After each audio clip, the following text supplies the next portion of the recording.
and welcome to the Campus Technology Insider Podcast. I'm Rhea Kelly, Editor-in-Chief of Campus Technology and your host. David Wiley is well known as the co-founder and Chief Academic Officer of Lumen Learning and a longtime advocate of open educational resources and access to educational opportunity. But if you follow him on LinkedIn or on his Improving Learning blog, it's clear that he also does a lot of thinking and speaking and writing about generative AI. For this episode of the podcast, we spoke about why generative AI is the logical successor to OER, AI's impact on instructional design, exciting AI developments on the horizon, and why it's too early for universities to write policies for generative AI usage. Here's our chat. Hi, David. Welcome to the podcast. Thank you so much for inviting me to be here. So you are well known for your advocacy on open educational resources, open content, and lately you've been prolific in blogging and speaking about generative AI. I think the parallels that you've made between those two realms are pretty interesting. I thought we could start there and have you talk a little more about that. Sure. Well, let me start by saying thanks again for the invite. In the late 1990s, when I was really starting to work on this work, open content, or what eventually came to be known as OER, was really the best tool available for increasing access to educational opportunity. And so I became a really vocal advocate for using open content and OER to do that. But the end goal was always increasing access to educational opportunity. It wasn't to promote OER in and of itself, if that makes sense. There's a confusion of the means with the ends that happens if you forget that your end goal is trying to increase educational opportunity and instead think that you're an OER advocate, right? Because what will inevitably happen, and what has happened now, is that eventually there will be some innovation that will come along that provides even greater access to educational opportunity. And you want to be able to kind of seamlessly move into that future where you're advocating for the advance that's going to provide the most access to educational opportunity. You don't want to be stuck in the past advocating for something that used to be the best way to do it, but isn't the best way to do it any longer. So, in that sense, I think of generative AI as being kind of the logical successor to OER. So I think that they're connected in the sense that I see them very much from the perspective of using them to increase access to educational opportunity. I think there are two other connections maybe that are worth mentioning. One is about a decade ago, I created this 5 R's framework that a lot of people use to talk about and define what the word open and open educational resources means. Those 5 R's are retain, reuse, revise, remix, and redistribute. And we won't do a whole little tutorial on the 5 R's right here. But I think there is something an interesting connection here in that you can apply that 5 R's framework to model weights, which are kind of like the source code of generative AI models as well. So if you have permission, kind of from a legal standpoint, to download the model weights, which would be retain, revise and remix those model weights via fine tuning or maybe indirectly through RAG or some other process like that, and to use that updated model in any way that you want to use it, and also share your updated model weights with others, then we would say that generative AI model is open in the same sense that open educational resources are open. So I think there's an interesting connection there for us to think about too. To what extent does it make sense for us to advocate for models being open in a 5 R's kind of sense? And there's already a lot of that kind of activity happening on places like Hugging Face, which I kind of struggled to take seriously for a while just based on its name, because it's named for the little hugging face emoji. But it's a huge community where people share open source models. They download them from there, they fine tune them and make updates to them, and they reshare them there. They compare them to each other. There's kind of a leaderboard there of which open source generative AI model is the kind of most effective one right now. So there is some of that activity already going on, and I think that's an interesting connection between pre-generative AI OER and what's happening right now. The second connection has to do with copyright, which is a separate issue that I expect we're going to want to talk about. Definitely, because that was exactly where I was going to go next. I think you have kind of a unique perspective on that issue of copyright, and it's been in the news so much lately with lawsuits and et cetera. So what do you think is happening and where is it going? I hope what's currently happening is indicative of where it will go. To date, the U.S. Copyright Office has been really consistent in asserting that products created by generative AI tools are not eligible for copyright protection. They can't be copyrighted. It's not that you might choose to release them under an open license the way that you would back in the days of OER. It's just that they're just public domain from the get-go. The purpose of copyright, the way it's described in the Constitution, is to provide an incentive for creators to create.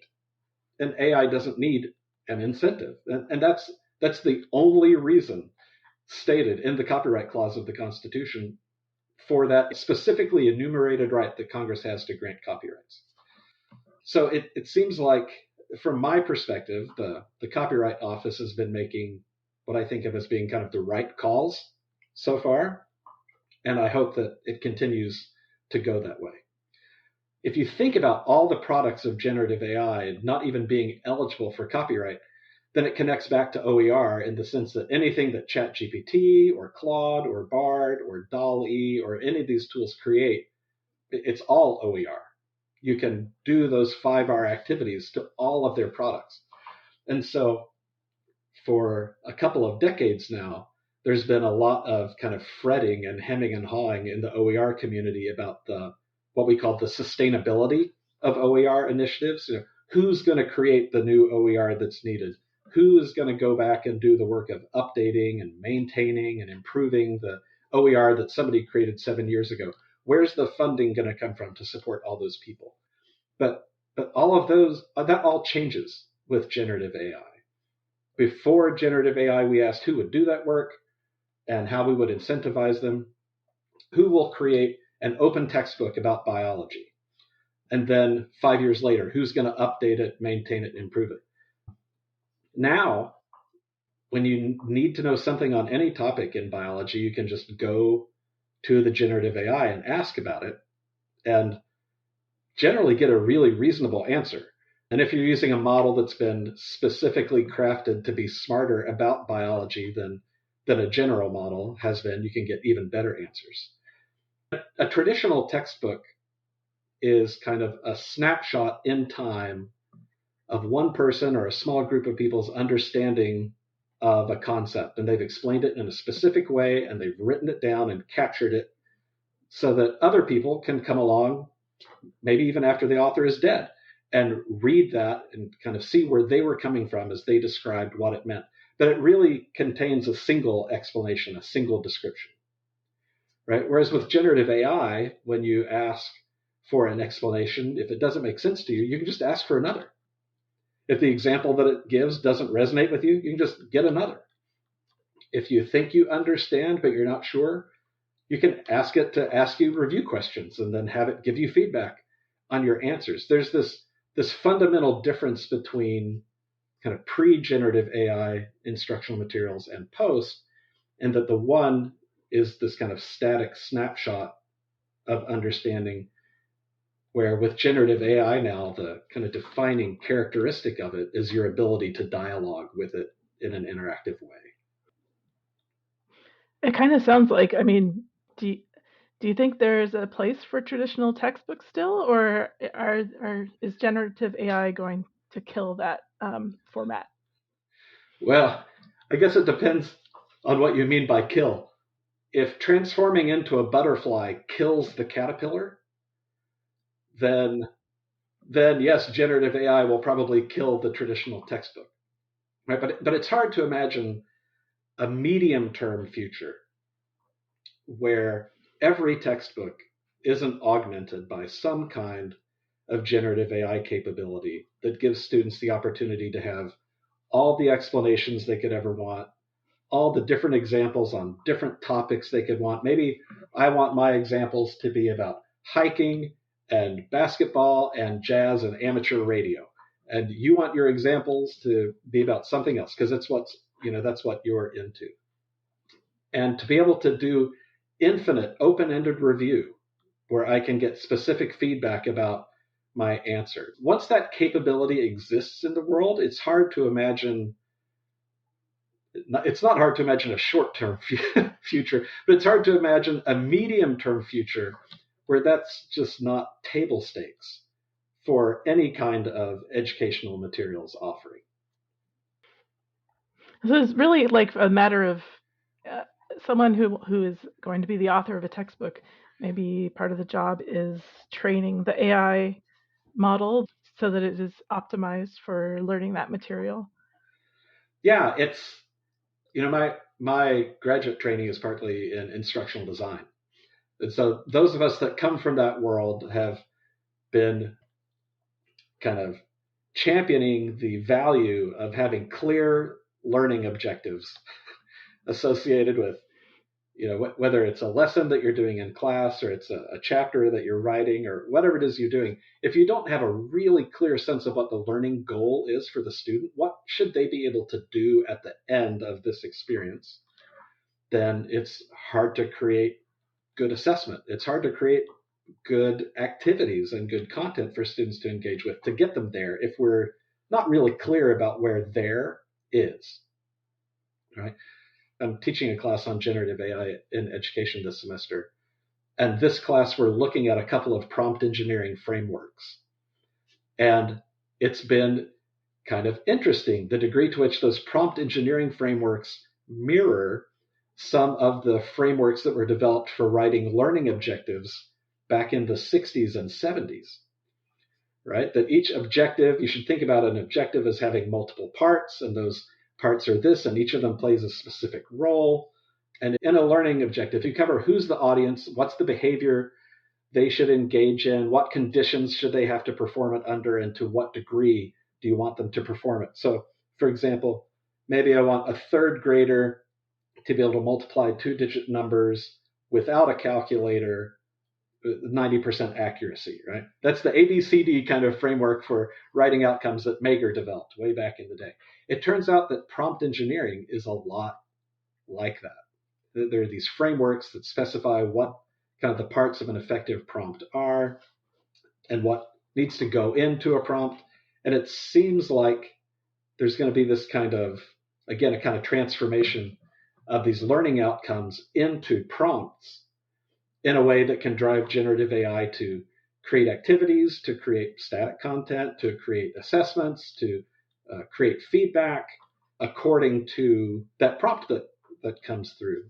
Back in the day when you were done creating your learning objectives, then you took a deep breath because you knew you had to go develop assessments for every single one of those learning objectives. And then once you developed all the assessments, then you had to develop the content and the activities that were going to prepare people to succeed on the assessments so they could demonstrate to you that they had mastered, the outcome that you're hoping they had master. Whereas in the future, it may be that there may be a handoff that happens much more quickly. Right? When I have a good learning outcome written and I've transformed that into a good prompt, it may be that now the next 80% of the work is done by the model. And you might still have peer review and some of those other kind of quality assurance processes on the back end. But the big chunk of work is going to be done by generative AI. Well, I have two questions now. But first, could we dive into maybe an example of the prompt engineering? Like one of the things that I found is that it's helpful to ask the AI to role play so that they're acting as, say, an instructional designer. Is that like one of the steps that you've found too, or I want some more details? Yeah, no, there are a couple of different frameworks. I'll just pull one up while we're talking here. There is OpenAI has posted a kind of their own guide to prompt engineering, the way that kind of they think it should be done, which has some great advice like that in it. But there's a really great article on Medium a couple of weeks ago from a woman who won, here I've got it pulled up. The article is called How I Won Singapore's GPT-4 Prompt Engineering Competition. And here she talks about what she calls the COSTAR framework. So COSTAR stands for context, objective, style, tone, audience, and response. And then in this article, she goes through, for her, what that means. So the context is, you are a teaching assistant in an undergraduate statistics course. So, you're setting up that context in some way. And then the tone is that you're going to be very supportive and really encouraging. And the audiences, you're talking to first year undergraduates who've never haven't had a math course in, several years because they stopped out of school for a while. The thing that's maybe interesting about these prompt engineering models is this idea of the response at the end, because you can ask the model to respond in different ways. Maybe you want it to respond just with a paragraph of text that a human being could read, but maybe you want it to respond in JSON or in XML or in some format that a program could pick up and process and do something else with. Do you think generative AI could actually replace actual human instructional designers? Well, you should never say never.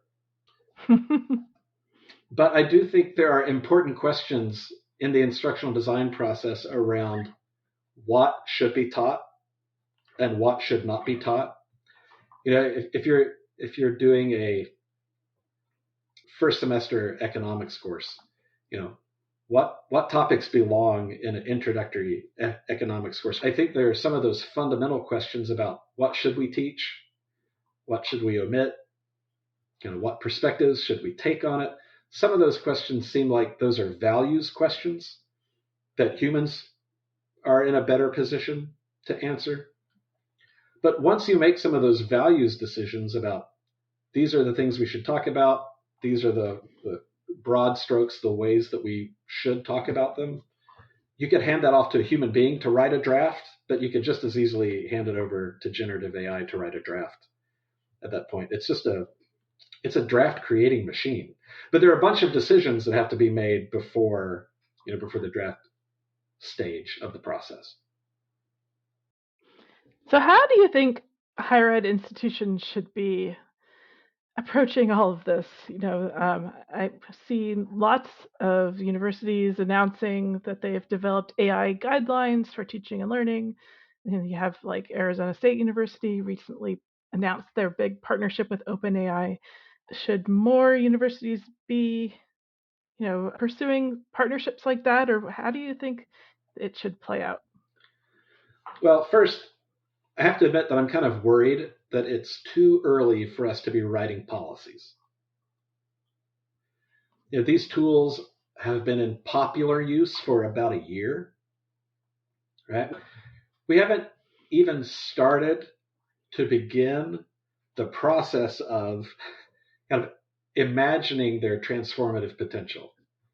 All the ways we talk about using generative AI right now are kind of like talking about horseless carriages, right? We're thinking about the way that we have always done things in the past, and maybe how could generative AI make it more efficient or faster or cost less? And all of those are great, but they're not transformative. There's just kind of more of the same, but faster, cheaper, better. We need more time to search for and experiment and discover some of these transformative capabilities that these tools definitely have. I mean, think about the mid-90s when the internet was hitting higher ed. And people were saying, oh, I know exactly what I could do with the internet. And it was all the things that they had done before. Like, I can distribute my syllabus using the internet. I have to distribute my syllabus. That's the thing that I've always done. This might make it a little faster or easier. Now I don't have to print them. So I can put my syllabus online and distribute it that way, right? It took some time living with the possibilities of the internet to really start to imagine the kinds of things that we could do. And I would argue that 25 years later, higher ed is still really lagging behind some of the more interesting things we could be doing with the internet in education. But at least we've had some time to kind of think about that and to explore. And we haven't had policies. about this is how you can use the internet in your teaching. They kind of put you in a box and say this is out of bounds and this is clearly inbounds. So I just worry about the policies coming along too early because higher ed is just infamously slow to change.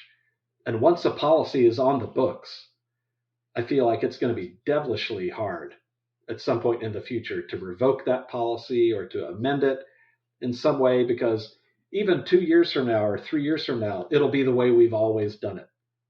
And so I hope that the policies that are there, or if schools feel like they have to create a policy, I hope they put a time bomb inside it of some kind, that it's only good for 2 years, or it's only good for some period of time, and it has to be rewritten. It cannot be readopted in its current form at that point. Something has to change, because we just don't know all the things we need to know to make effective policy. It would be too easy to preclude us from doing things that would be really powerful just because we can't see over the horizon to what they are at this point. So any policy should definitely be a living document that is kind of gets revisited often. Yeah, absolutely. You had mentioned the big partnership announcement between ASU and OpenAI. I think that is absolutely a portent of the future. I think from the procurement side of things, generative AI is the new LMS. I'm not saying that generative AI will replace the LMS or that it has the same features of the LMS. That's not what I'm saying. I'm saying from a procurement perspective. 25 years ago, no institution had a learning management system. Today, every single college and university has a learning management system. They've figured out how to budget for it. They've figured out how to run it. They figured out how to support it. It was too important a piece of infrastructure for them to not have. Now, some institutions drug their feet and some were early movers, whatever. Every school has an LMS now. Generative AI will be exactly the same. And I think it will even follow the same kind of contours. Like with learning management systems today, there are several big vendors. They compete for contracts. There are these decision-making processes where an LMS selection committee gets spun up and they review them and they have criteria and they pick one. And then typically what happens is, at least today, is the vendor hosts that in their cloud somewhere, and they provide the kind of technical support and hosting, and they give uptime guarantees and all the SLA kind of work that needs to happen around a piece of core technology infrastructure. And I think that will absolutely happen for the majority of colleges and universities with their generative AI tools. However, there are always institutions of a certain kind who don't want to buy things from vendors. They want to go build their own, and they want to host their own. And sometimes they want to form big consortia and do that together. You might think about Sakai in the learning management system space, right? Where schools with a lot of resources and a lot of technical capability and certain outlooks toward the world, they want to make their own and they want to host their own and be in control of their own. And you'll see stuff like that happen in the generative AI space as well. There will be consortia of these more technical, better resourced schools that will come together, probably not to build foundation models, but probably to work together on fine-tuning models and refining models that they will host and they will run and they will provide to consortia members as a benefit of membership in the consortium. I think if you just look at the last 25 years of the LMS market, I think that is a great roadmap for where generative AI is heading on campus, except I don't think it's going to take as long. That's really interesting. So it's basically going to become part of the tech stack that is centrally managed, I suppose, by IT, with all of that governance process in place for selection and implementation and stuff. But that kind of sounds like policy to me. If you're going to be doing technology implementation of that scale, there's going to be boundaries, I guess. Like, how is that going to affect the capacity for innovation? Well, remember back in 1998, when schools were adopting WebCT, that there was no faculty committee. Like it didn't work the way then that it does now because it was early days, right? And it was a lot more, I don't know if fast and loose is the right phrase to use, but it was there were a lot more things that were unknown and a lot more experimentation happening. A lot of campuses, one college would have adopted WebCT, and another college at the same inside the same university might have adopted Blackboard. Somebody else was using Angel. Like it wasn't even coordinated on a campus, right? It took a while. It took a decade or more for people to start to think that actually this is a critical piece of infrastructure.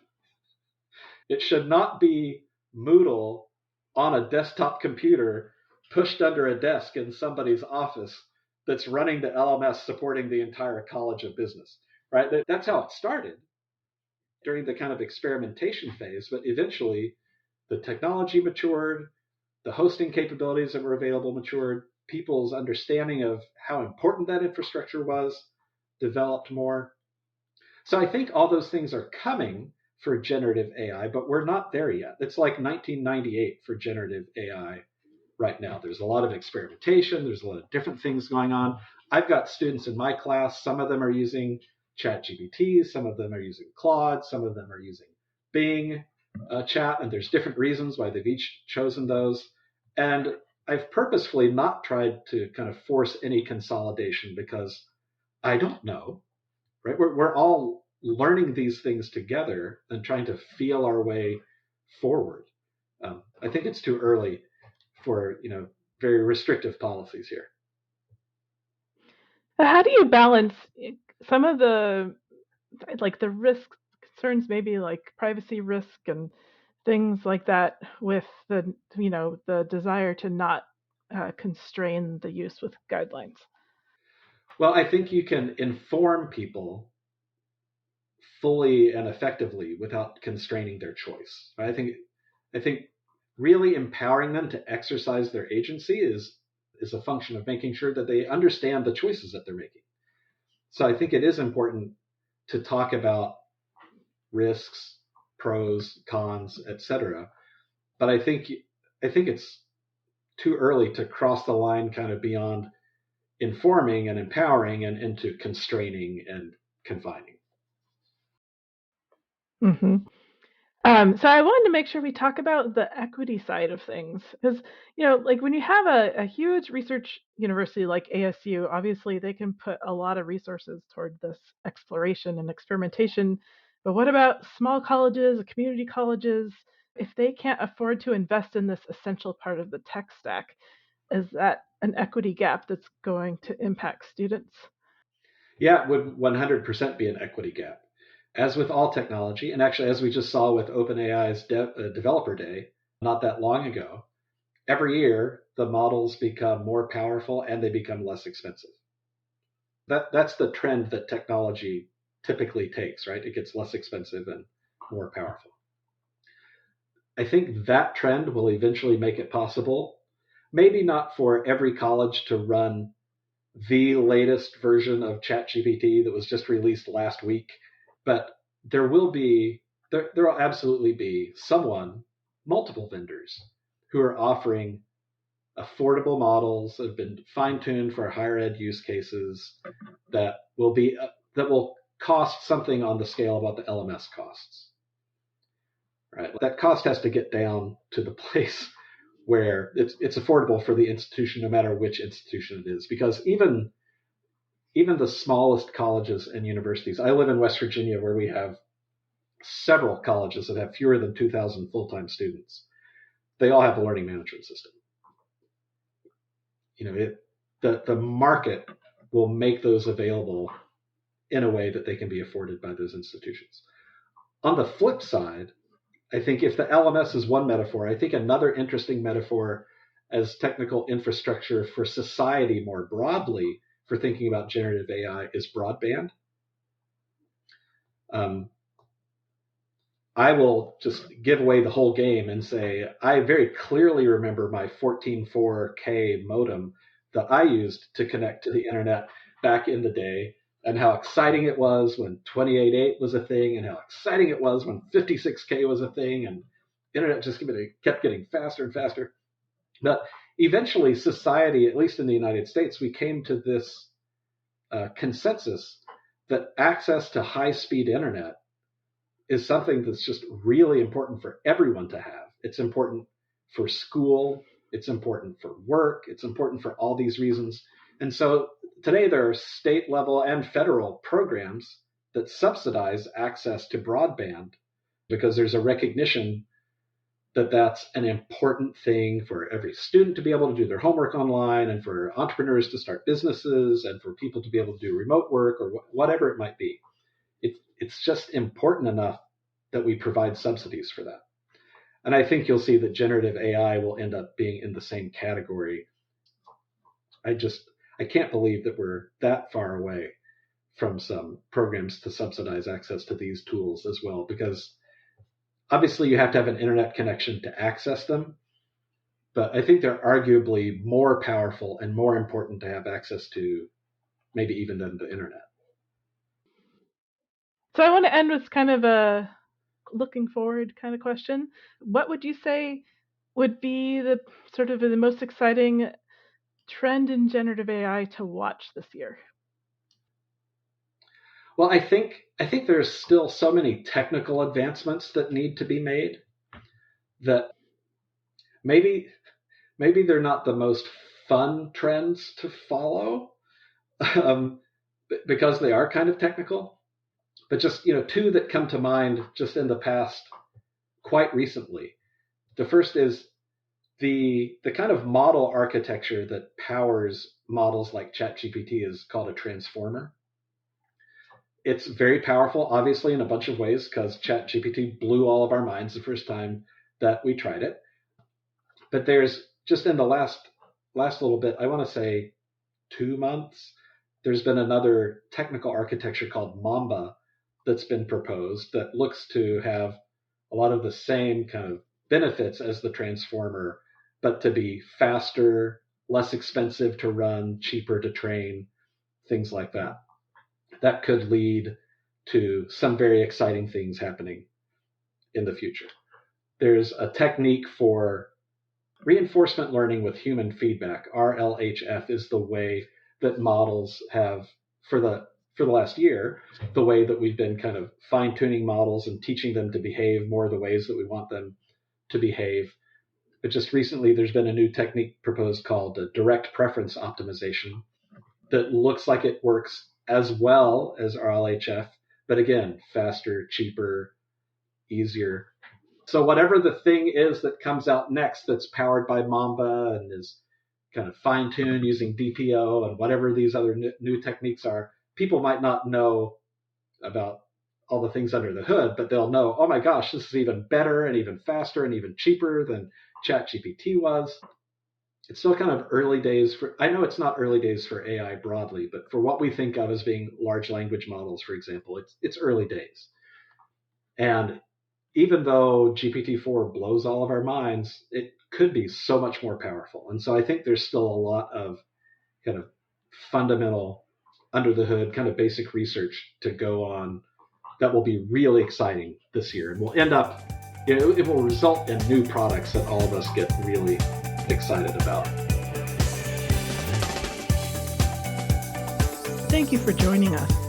I'm Raina Kelly, and this was the Campus Technology Insider Podcast. You can find us on all the major podcast platforms or visit us online at campustechnology.com/podcast. Let us know what you think of this episode and what you'd like to hear in the future. Until next time.